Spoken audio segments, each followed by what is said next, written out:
अच्छा भाई, describes an action that happened at a specific time in the past. ठीक है, यानी कि कोई मखसूस टाइम होता है जो कि हमारे दिमाग में चल रहा होता है। बाज़ औक़ात ऐसा होता है कि सामने वाले को वक्त मालूम होता है, जिस वक्त को लेकर हम कन्वर्सेशन कर रहे हैं।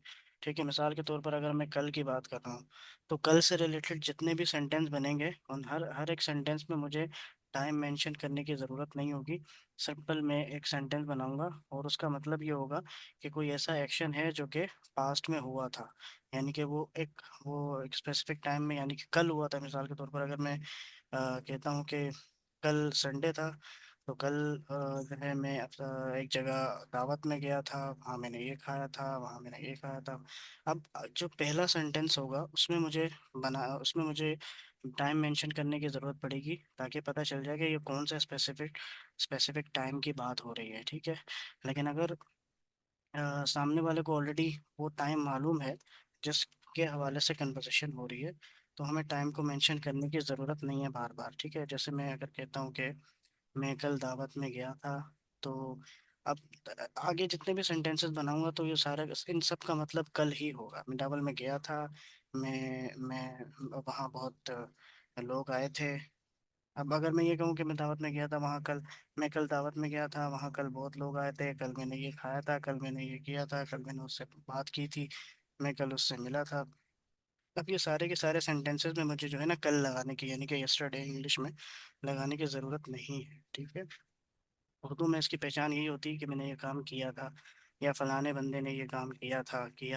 ठीक है, अब पास्ट जो होता है, यानी कि आप पास्ट का कोई एक्शन मेंशन कर रहे हैं, और पास्ट का मतलब जो है वो यही है कि आप गुजरा हुआ ज़माने में जो भी टाइम हुआ, जो भी एक्शन हुआ है, परफॉर्म हुआ है, वो सब के सब जो है वो पास्ट सिंपल टेंस में आएगा। ठीक है, फॉर्मूला अगर हम देखें तो सब्जेक्ट आएगा, सब्जेक्ट के बाद जो है सेकंड फॉर्म ऑफ वर्ब इसमें यूज़ होगी। ठीक है, हमने बात की थी ना कि वर्ब की फर्स्ट फॉर्म होती है, फिर सेकंड फॉर्म होती है जिसको पास्ट फॉर्म भी कहते हैं। ठीक है, तो वो यहाँ पर सेकंड फॉर्म यूज़ होगी, उसके बाद ऑब्जेक्ट यूज़ होगा। ठीक है, जैसे मिसाल के तौर पर he as a subject use हुआ है, उसके बाद वर्ब की यहाँ पर played as a second form use हुई है, और फुटबॉल जो है एज एन ऑब्जेक्ट यूज हुआ, और यहाँ पर एक स्पेसिफिक टाइम है यस्टरडे, यानी कि ये बात हो रही है कल की, यानी कि ये प्लेड का जो एक्शन है वो कल परफॉर्म हुआ था, कल जो है इसको किया गया था। तो इसका क्या उर्दू में तर्जुमा क्या होगा कि ही प्लेड फुटबॉल यस्टरडे, यानी कि उसने कल फुटबॉल खेली थी। ठीक है, जब नेगेटिव सेंटेंस बनाएंगे तो नेगेटिव में सब्जेक्ट आएगा, सब्जेक्ट के बाद डिड नॉट आएगा। ठीक है, हेल्पिंग वर्ब आएगा डिड, और यहाँ पर अगर आप देखें तो वर्ब की फर्स्ट फॉर्म आएगी। ठीक है, ये याद रखिएगा, ये बड़ी टेक्निकल चीज़ है। पास्ट सिंपल टेंस में जब भी आप सेंटेंस बना रहे हैं, तो पहला जो अफर्मेटिव सेंटेंस है हमारा, उसमें वर्ब की सेकंड फॉर्म आएगी। उसके बाद अगर नेगेटिव सेंटेंस आप बनाते हो या कोई क्वेश्चन बनाते हो, तो उसमें वर्ब की फर्स्ट फॉर्म ही यूज़ होगी, सेकंड फॉर्म यूज़ नहीं होगी दोबारा। सेकंड फॉर्म सिर्फ और सिर्फ अफर्मेटिव में यूज होगी। जैसे मिसाल के तौर पर यहाँ इसी को इन्होंने जब चेंज किया, he did not play football. ठीक है, यहाँ पर he did not played football नहीं कहेंगे। ये मोस्टली हम ये वाली गलती कर रहे होते हैं कि हम नेगेटिव इंटरोगेटिव ही सेंटेंस जब बना रहे होते हैं, तब भी हम जो है वर्ब की सेकंड फॉर्म लगा रहे होते हैं, which is absolutely incorrect as a grammar. अगर ग्रामेटिकली हम बात करें तो ये पूरी तरह से गलत होगा सेंटेंस। ठीक है, ही प्लेड फुटबॉल, उसने कल फुटबॉल खेली थी। He did not play football, उसने कल फुटबॉल नहीं खेली थी। ठीक है, यहाँ पर नेगेटिव स्टेटमेंट है कि उसने ये काम कल नहीं किया था। ठीक है, कंफर्मेटिव क्वेश्चन में आपको मालूम है कि हेल्पिंग वर्ब जो भी होता है वो सब्जेक्ट्स के साथ रिप्लेस कर लेता है। मिसाल के तौर पे ही डिड था, तो did he play football yesterday, confirmative question, did he play football yesterday, क्या उसने कल फुटबॉल खेली थी। ठीक है, अगर हम फॉर्मूले को देखें तो फॉर्मूला भी यही कह रहा है कि पहले डिड आएगा, फिर सब्जेक्ट आएगा। ठीक है, उसके बाद वर्ब की फर्स्ट फॉर्म आएगी। ठीक है, उसके बाद ऑब्जेक्ट आएगा। ठीक है, उसके बाद टाइम जो आपने मेंशन करना है वो आएगा। ठीक है, did he play football yesterday Urdu में क्या मतलब होगा कि क्या उसने कल फुटबॉल खेली थी। ठीक है, इंफॉर्मेटिव के अंदर वही सेम रूल है कि इंटरोगेटिव का जो भी प्रोनाउन है वो स्टार्टिंग में यूज़ होगा, उसके बाद सेंटेंस वैसे का वैसा बनेगा। जैसे when did he play football, अब यहाँ पर इन्होंने टाइम, स्पेसिफिक टाइम यानी कि यस्टरडे नहीं लगाया। उसकी वजह यह है कि यहाँ पर टाइम पूछा जा रहा है, और जब कोई चीज़ पूछी जा रही होती है तो उसे सेंटेंस में नहीं बनाते हम, ठीक है। जैसे informative question, when did he play football, उसने फुटबॉल कब खेली थी, तो जवाब देने वाला फिर ये जवाब देगा कि ही प्लेड फुटबॉल यस्टरडे, उसने कल फुटबॉल खेली थी। या he play football day before yesterday, उसने परसों फुटबॉल खेली थी। He played football 2 weeks ago, उसने 2 हफ्ते पहले फुटबॉल खेली थी। ही प्लेड फुटबॉल संडे, तो संडे को फुटबॉल खेली थी, ठीक है। तो अलग अलग तरीके से आप उसमें टाइम मेंशन करके जवाब दे सकते हैं। यहाँ पर किसी का कोई सवाल,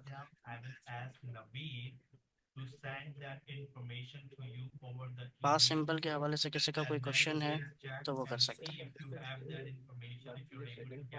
आपका माइक आवाज काम नहीं आ रही, नहीं कर म्यूट रहा, बंद। आवाज नहीं आ रही आप आयो। म्यूट है।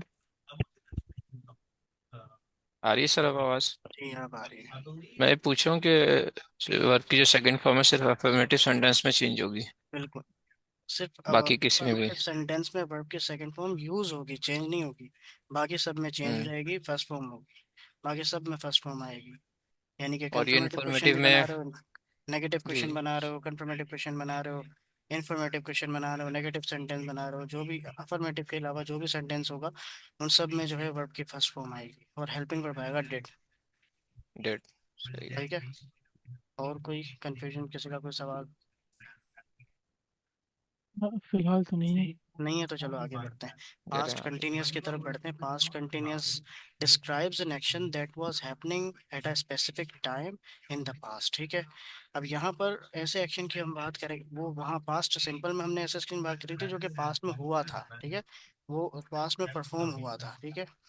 लेकिन यहाँ पर ऐसे एक्शन की बात करें जो कि पास्ट में कंटिन्यू था, ठीक है, पास्ट में चल रहा था। उर्दू में हम कहते हैं कि ये काम मिसाल के तौर पे हो रहा था। वो क्रिकेट खेल रहा था, वो किताब पढ़ रहा था, वो बात कर रहा था, वो बैठा हुआ था, ठीक है। जो काम पास्ट में कंटिन्यू था वही बात आ जाएगी। फिर स्पेसिफिक टाइम, यहाँ यहाँ पर भी हमें टाइम मेंशन करना पड़ेगा कि किस वक्त की हम बात, पास्ट के कौन से वक्त की बात कर रहे हैं जब ये काम कंटिन्यू था, ठीक है। जैसे यस्टरडे या 8, यहाँ पर इन्होंने example the 8 PM।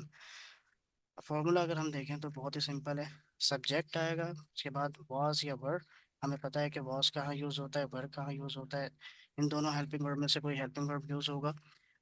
I you we दे के आई के साथ वॉज आएगा, यू वी दे के साथ वर आएगा, और ही शी इट सिंगुलर नाउन के साथ वॉज आएगा। यानी कि बेसिकली सिंगुलर्स के साथ वॉज और प्लूरल के साथ वर। सिर्फ यू में ऐसा होता है कि यू अगर सिंगुलर भी है तब भी वर आएगा, और प्लूरल भी है तब भी वर ही आएगा, ठीक है। उसके बाद वर्ब आईएनजी फॉर्म है। कंटिन्यूस में मैंने जैसा कि बताया कि जितने भी कंटिन्यूस के टेंसेस हम बनाएंगे उन सब में जो है वर्ब की आईएनजी फॉर्म यूज होगी, ठीक है। उसके बाद ऑब्जेक्ट, उसके बाद जो भी स्पेसिफिक टाइम है वो आप लगाएंगे।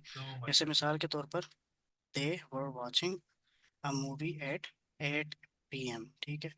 यानी कि उर्दू में इसका तर्जुमा क्या होगा कि वो 8 बजे मूवी देख रहे थे, ठीक है। यानी कि ये ऐसा काम था जो कि 8 बजे 8 PM पर ये कंटिन्यू था। मिसाल के तौर पर अगर कोई बात कर रहा है 10 बजे के टाइम पर, 10 PM पर अगर कोई बात कर रहा है, तो 10 PM के वक्त 8 PM जो है वो उसका पास्ट होगा, जाहिर सी बात है, ठीक है। तो 10 PM के वक्त वो ये कह सकता है कि they were watching movie at 8 PM, क्योंकि 8 PM सबको पता है कि पास्ट का टाइम है। तो वो इसका उर्दू में क्या तर्जुमा होगा कि वो 8 बजे मूवी देख रहे थे। अब नेगेटिव सेंटेंस जब बनाएंगे तो उसमें same as it is helping verb के बाद नोट का इजाफा हो जाएगा। उसके बाद वर्ब के आईएनजी फॉर्म और ऑब्जेक्ट जिस तरह उसमें यूज हुआ है अफर्मेटिव में। जैसे मिसाल के तौर पर they were not watching a movie at 8 PM, ठीक है। They were watching movie at 8 PM, वो 8 बजे मूवी देख रहे थे। दे वर नॉट वॉचिंग अ बोलते हैं। मूवी एट 8 PM, वो 8 बजे मूवी नहीं देख रहे थे। कंफर्मेटिव जब क्वेश्चन बनाएंगे तो वही चीज़ है कि हेल्पिंग वर्ब सब्जेक्ट के साथ रिप्लेस हो जाएगा। मिसाल के तौर पे देवर था तो वर दे हो जाएगा, ठीक है। Were they watching a movie at 8 PM, क्या वो क्या वो 8 बजे मूवी देख रहे थे। जवाब देने वाला कह सकता है कि हाँ देख रहे थे या फिर नहीं देख रहे थे, सही है। और इंफॉर्मेटिव क्वेश्चन जब बनाएंगे तो सेम वही रूल है कि इंफॉर्मेटिव प्रोनाउन स्टार्ट में आ जाएगा, बाकी सेम एज इट इज जो कंफर्मेटिव क्वेश्चन है वही वैसे का वैसा ही सेंटेंस बनाएंगे। मिसाल के तौर पर what were they watching at 8 PM। अब यहाँ से इन्होंने मूवी हटा दिया, मूवी क्यों हटाया है? क्योंकि व्हाट का जो इंटरोगेटिव प्रोनाउन है वो हम उस वक्त इस्तेमाल करते हैं जब हम किसी ऑब्जेक्ट के बारे में सवाल कर रहे होते हैं। ठीक है, मिसाल के तौर पर यहाँ हम्म। पर जो सेंटेंस था, they were watching a movie. Watching जो है वर्ब है और मूवी जो है वो ऑब्जेक्ट है। वो मूवी ऑब्जेक्ट को देख रहे थे। अब यहाँ पर जब ऑब्जेक्ट के बारे में सवाल हुआ तो यहाँ पर ऑब्जेक्ट को हटा दिया। अगर इसको हम उर्दू में अगर ट्रांसलेट करें तो इसका तर्जुमा क्या बनेगा? What were they watching at 8 PM, कि वो 8 बजे क्या देख रहे थे। याद है। फिर जवाब देने वाला फिर जवाब देगा कि they were watching a movie at 8 PM, वो 8 बजे मूवी देख रहे थे। क्लियर है? यानी कि पास्ट कंटिन्यूस टेंस आइडेंटिफाई करता है ऐसे एक्शन को जो कि पास्ट में किसी टाइम में किसी स्पेसिफिक टाइम में कंटिन्यू था, चल रहा था। ठीक है, यूजेस समझ में आ गया सबको? किसी का कोई क्वेश्चन है तो वो पूछ सकता है अब। फैसल ये इंफॉर्मेटिव में